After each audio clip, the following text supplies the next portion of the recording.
sammuu kee irratti inaaffaan mana ijaareera. Inaaffaan sammuu kee irratti mana ijaare kuni gara jibbiinsaatti jijjiiramee haaloo kan biraa keessa si gashee gochaa kan biraa utoo hin raawwatin dafii mucaa namaa ofirraa geggeessi. Isa kana yoo dinqisiifatanii rakkinan qabu yoo siin jedhan garuu hin dhagahin. Gara ijaan jiru kaardii diimaatti kenni isheeri.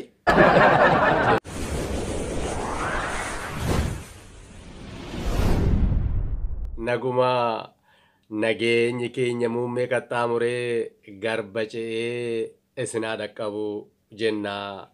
Kanneen Oromiyaa keessa jirtanii Oromiyaa ala kan jirtanis Oromoo koo bakka jirtanitti nageenya isiniif haa baay'atu. Har'as viidiyoo kanaan walitti deebineerra.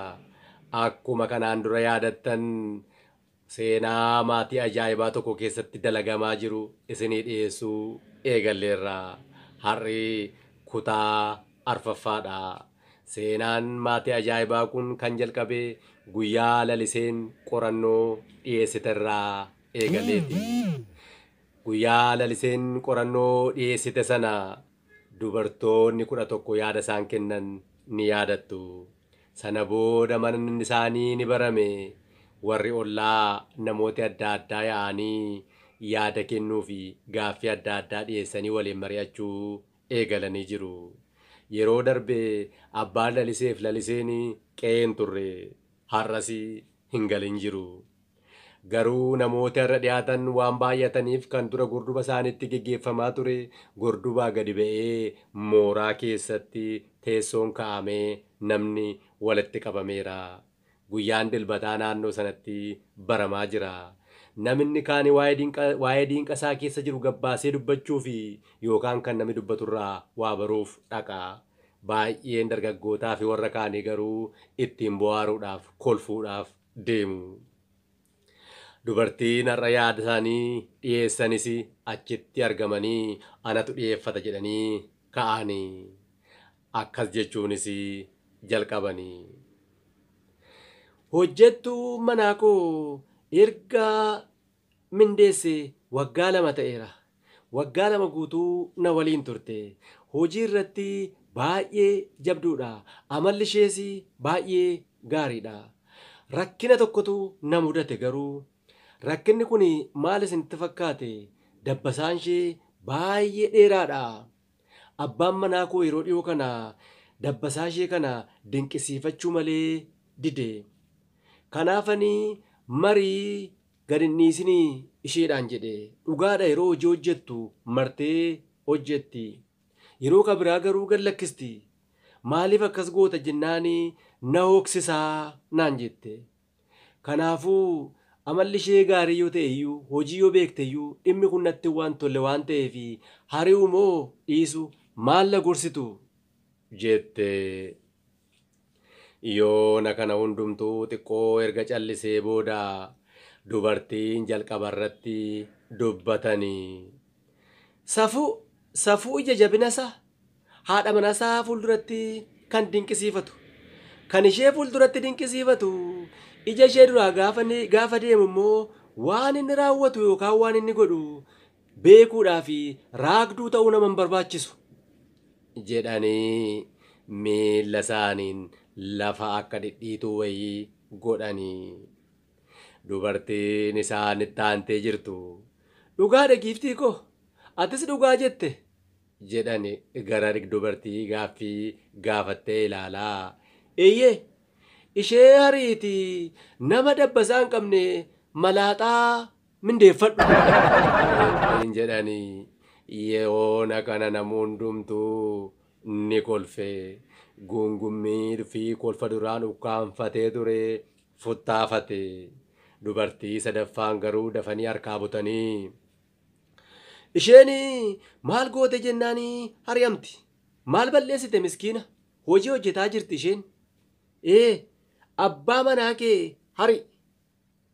Abbaa manaa kee isa hojjettuutti hin amanne hari.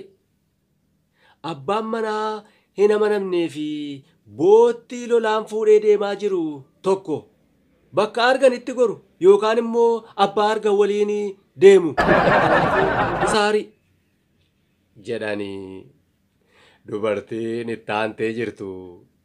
Ehehe isa sinariin ishee sinariin an yaada ka biraan qaba yaada salphaa eeyyee kan nagaa buusu maal goota beektaa jalqaba dubbii dabbasaan ishee kun wiigiidha malee maqaa mataa sirrii mitii jedhe itti himi abbaa manaa keetti. Yoo inni kana ni shakkette immoo ofii keetii wiigii dabbasaa ishee kana gachisiisu bitiitii uffadhu yookaan ofitti eeyyee dhiira goyoomsuu dadhabdaa jedhanii yoona kana hundumtuu asittis ni kolfe. Haati lalisee waan hundumaa karaa amantii hiikanii dinqisiifachuun rakkina hin qabu. Eeyyee poozitiivili yoo yaadne gaariidha. Isa si ari'uu hin qabdu. Ishee si ari'uu hin qabdu. Kan ari'uu qabdu hafuura hamaa sammuu kee irratti mana ijaareedha. Eeyyee hafuura hamaa sammuu kee irratti mana ijaare kana waraaneera. Eenin erkus manfas waggaa'ut jedhanii.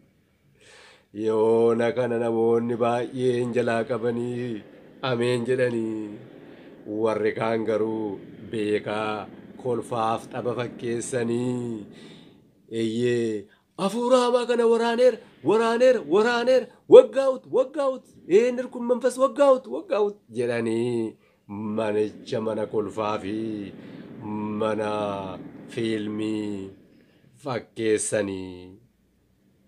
Dubartiin haadha lalisee taananii dubbatanii akka waci namaa tasgabbaa'anii hin qoosina ilaa giifti jedhanii dubartii gaaffii gaafatetti quba qabanii sammuu kee irratti inaaffaan mana ijaareera.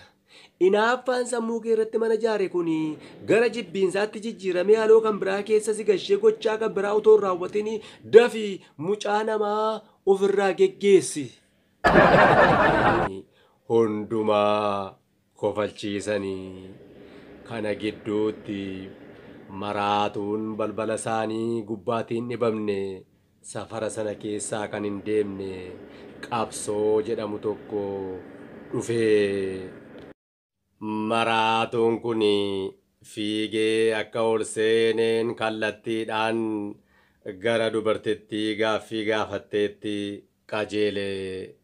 Hundumtuu ni sodaate maal raawwachuuf jira jedhanii shakkanii dhugaadhaa akka inni nama hin tunne beeku maaliif akka qalbii dabartes beeku garuu har'a callisee akkasittiin deemee ol seenee gara ishee dhufuun isaa yaaddesse namni waa gochuuf yookaan tarkaanfii fudhachuuf carraaqe garuu hin jiru. Inni dubartittii biraa akka ga'eeni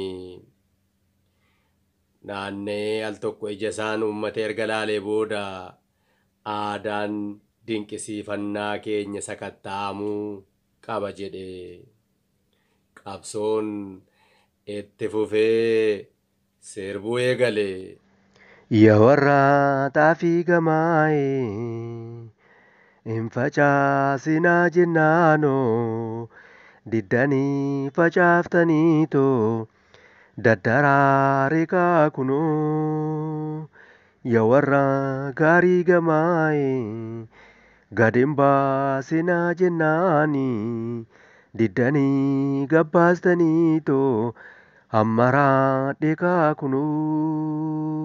Koomeen miillasee gugurrii soraa kana obsuuree yaa jiruu baraa'e. Koomeen miillasee gugurrii soraa kana obsuuree yaa jiruu baraa'e. Hundumtuu wal harkaa fuudhanii xeennaaf guddaan wal harkaa fuudhanii kan inni jechaa jiru jalaa qabanii. Koomeen miillasee gugurrii soraa kana obsuuree yaa jiruu baraa jedhanii inni sitti fufee.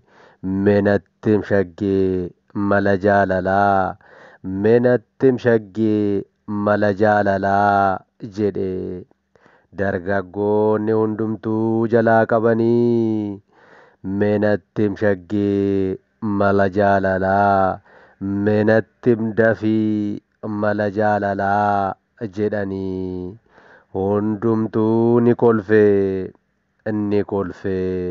inni gara balbalaatti qajeelee.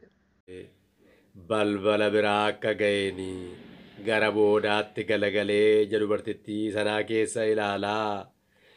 Ishee ari'u moo dhiisu yookaan isa ari'u moo dhiisu jettee hin dhiphatini. Isaan iyyuu yeroo gabaabaa keessatti si ari'u waan ta'eefi.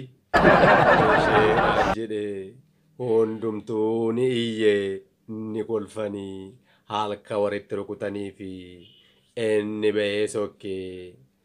Dubartiin gara taa'umsaa kana furdatanii kaanii erga dhaabbatanii booda dabbasaa dinqisiifachuun rakkina hin qabu.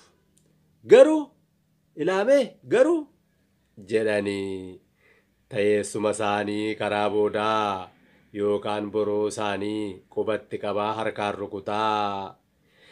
Isa kana yoo dinqisiifatanii rakkina hin qabu yoo siin jedhan garuu hin dhagahin. Gara ijaan jiru kaardii diimaatti kenni isheeri jedhanii hundumaa iyyisiisanii namni ni kolfee ni bashannane. Sagantaan guyyaa sanaas asuma irratti goolabame. Nutis ni jenna. Akkuma qabsoon jedhe sana aadaan dinqisiifannaa keenyaa sakatta'amuu qaba. Sana qofa miti. Aadaan walgalateeffachuu keenyaa sakatta'amuu qaba. Aadaan dhiifama walii gochuuf qabnu sakatta'amuu qaba jenna. Isinoo maal jettu? Waan jettanii asuma saanduqa yaadaa jalatti jedhaa. Waan sirreessuu qabnu nutti himaa. Maatii ajaa'ibaa kana laalchisees gara fuulduraatti raajiin isaanii kan dhaabbatu fakkaatu itti fufa.